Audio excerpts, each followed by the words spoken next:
అదే RTV app వార్తల్ని క్షణాల్లో చదివే అవకాశం ఉంటుంది. ఒక న్యూస్ పేపర్, ఒక టెలివిజన్ ఛానల్ మీ చేతుల్లో ఎప్పుడూ ఉంటాయి.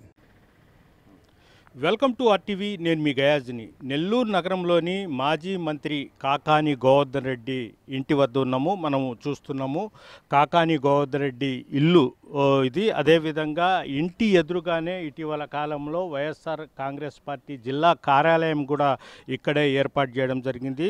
ఒక 3 నెలల నుంచి, అంటే ఈ పార్టీ కార్యాలయము ఇంతకు ముందు అయితే నెల్లూరు నగరంలో మాగుంట లేఅవుట్లో ఉండింది. ప్రజెంటు ఇప్పుడు 3 నెలల కిందట ఈయన కాకాని గోవర్ధన్ రెడ్డి జిల్లా అధ్యక్షుడు పదవి చేపట్టిన తర్వాత వైఎస్ఆర్ కాంగ్రెస్ పార్టీ జిల్లా కార్యాలయం కూడా వాళ్ళ ఇంటి ఎదురుగానే ఆయన సొంత స్థలంలోనే ఏర్పాటు చేయడం జరిగింది. అయితే వైఎస్ఆర్సీపీ ప్రభుత్వ హయాంలో మంత్రిగా ఉన్న కాకాని గోవర్ధన్ రెడ్డి పొదలకూరులోని రుస్తుం మైనింగ్లో అక్రమంగా వైట్ క్వార్జ్ విదేశాలకు తరలించి కోట్ల రూపాయలు కూడగట్టారన్న అభియోగం మీద గత ఒక వారం రోజుల కిందట పొదలకూరు పోలీస్ స్టేషన్లో కేసు నమోదు అవ్వడం జరిగింది. అయితే ఆ అభియోగం మీద కేసు నమోదు అవ్వడం జరిగింది. అయితే ఈ కేసు నమోదు పరిచిన తర్వాత 3 రోజుల పాటు కాకాని గోవర్ధన్ రెడ్డి అతని నివాసంలోనే ఉన్నారు. అయితే ఉగాది రోజు 30వ తేదీ ఉగాది రోజున పొదలకూరు పోలీసులు వచ్చి నోటీసు తీసుకుని రావడం జరిగింది. అప్పుడు కాకాని గోవర్ధన్ రెడ్డి ఇంట్లో లేరు. ఆ సమయంలో ఇప్పుడు మనం చూస్తున్నాము కాకాని గోవర్ధన్ రెడ్డి ఇంటి గోడ మీద ఈ నోటీసు అంటించడం జరిగింది. Government of Andhra Pradesh police department అని నోటీసు ఇవ్వడం జరిగింది. అయితే నోటీసు యూబైఎస్ 179 BNSS 160G CRPC అని ఇవ్వడం జరిగింది. అదేవిధంగా CRP number 24/2025 U/S 120B 447 427 379 290 506 109 RW 34 IPC section 3 PDPPA section 3 and 5 of ES Act and section 21A1 21(4) అని ఈ సెక్షన్ల కింద కేసు నమోదు పరచడం జరిగింది.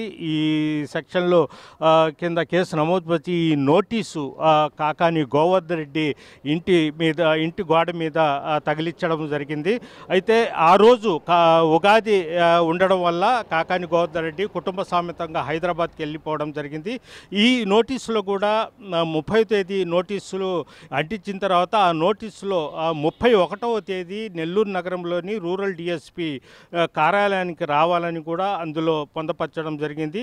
అయితే ఆ రోజు కాకాని గోవర్ధన్ రెడ్డి హైదరాబాద్ వెళ్ళిపోయి ఉండటంతో మళ్ళీ 31వ తేదీ ఇక్కడి నుంచి పొదలకూరు పోలీసులు హైదరాబాద్కి వెళ్ళి కాకాని గోవర్ధన్ రెడ్డి ఉన్నాడని అక్కడ నివాసంలో కూడా చూడడం జరిగింది. వాళ్ళ కుటుంబం సభ్యులతో కూడా మాట్లాడడం జరిగింది. అయితే కాకాని గోవర్ధన్ రెడ్డి లేకపోవడంతో హైదరాబాద్లోని అక్కడ కూడా ఒక సేమ్ నోటీసు జారీ చేసి అందులో 1వ తేదీ వచ్చి 11 గంటలకు నెల్లూరు రూరల్ DSP కార్యాలయానికి హాజరు కావాలని కూడా అందులో పొందపరచడం జరిగింది.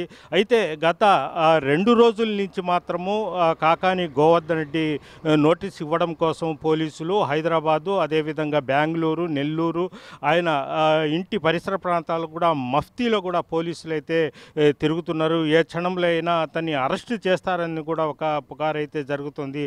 అయితే కాకాని గోవర్ధన్ రెడ్డి అరెస్టు చేస్తారా, లేదంటే కాకాని గోవర్ధన్ రెడ్డిని బెయిల్ మీద ఆయన బెయిల్ తెచ్చుకుంటారా అనేది కూడా ఒక చర్చ అయితే జరుగుతుంది. అదేవిధంగా కాకాని గోవర్ధన్ రెడ్డి హైకోర్టులో క్యాష్ పిటిషన్ కూడా వేయడం జరిగింది. అది 1వ తేదీ అది డిస్మిస్ కూడా అవ్వడం జరిగింది. ఆయన మళ్ళీ బెయిల్ కోసం కూడా ఇచ్చేయడం జరిగింది. అయితే 2వ తేదీ అంటే హైదరాబాద్లో కాకాని గోవర్ధన్ రెడ్డి కుటుంబ సభ్యులు సంబంధించిన ఒక కార్యక్రమం ఉంది. అది చూసుకొని 2వ తేదీ రాత్రి లేదా 3వ తేదీ ఉదయాన్నే నేను వస్తానని కూడా కాకాని గోవర్ధన్ గోవర్ధన్ స్వయంగా నెల్లూరు రూరల్ డిఎస్పీకి కూడా ఫోన్ చేసినట్లు సమాచారం. అదేవిధంగా ఆయన 2వ తేదీ రాత్రి లేదంటే 3వ తేదీ ఖచ్చితంగా నేను నెల్లూరుకు వస్తాను, కేసులకు భయపడే వ్యక్తి కాదని కూడా ఆయన వాళ్ళ కార్యకర్తలు అదేవిధంగా వైఎస్ఆర్సీపీ నాయకులు కార్యకర్తలు వాళ్ళ అభిమానం కూడా చెప్పడం జరిగింది. అయితే కాకాని భయపడే వ్యక్తి కాదు, కేసులకు భయపడే వ్యక్తి కాదు,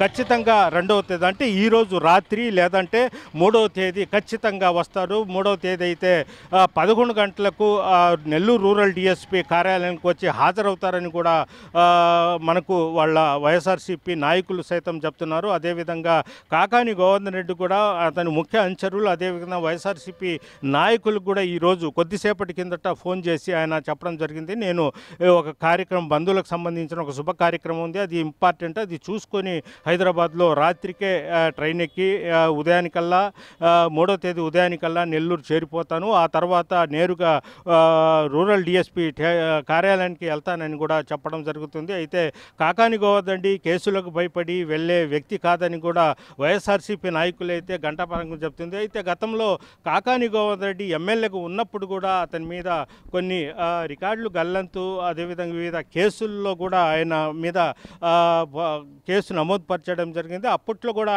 ఆయన కొన్ని రోజులు అజ్ఞాతంలో ఉన్నాడు, బెయిల్ వచ్చినంత వరకు. అయితే ఈ కేసులు కూడా అలాగే జరుగుతుందేమో అన్న అనుమానాలు ఉన్నాయి. అయితే ఖచ్చితంగా ఆయన రాడు, అజ్ఞాతంకి వెళ్ళిపోతాడని కూడా కొంతమంది కూటమి ప్రభుత్వ నేతలు సైతము ఆరోపిస్తున్నారు. అయితే వైఎస్ఆర్సీపీ నాయకులు సైతము అదేవిధంగా కాకాని గోవర్ధన్ రెడ్డి సైతం చెప్పడం ఏంటంటే తాము పోలీస్ కేసులకు భయపడేది లేదు, తప్పుడు కేసులు పెడుతున్నారు, కూటమి ప్రభుత్వం ఒక కక్షపూరితంగా గళం విప్పే వైఎస్ఆర్సీపీ నాయకుల్ని మొత్తం జైల్లో పెడుతున్నారు. అయితే జైల్లో పెట్టినంత మాత్రాన ఏమి కాదు, తమ ప్రజల వైపు ఉండి పోరాటం చేస్తామని కూడా కాకాని గోవర్ధన్ రెడ్డి అయితే చెప్తున్నారు. రేపు అంటే 3వ తేదీ ఉదయం కాకాని గోవర్ధన్ రెడ్డి ఖచ్చితంగా నెల్లూరులోనే ఉంటాం, తన నివాసంలోనే ఉంటానని కూడా ఆయన అందరికీ ఫోన్ చేసి అయితే చెప్పడం జరిగింది.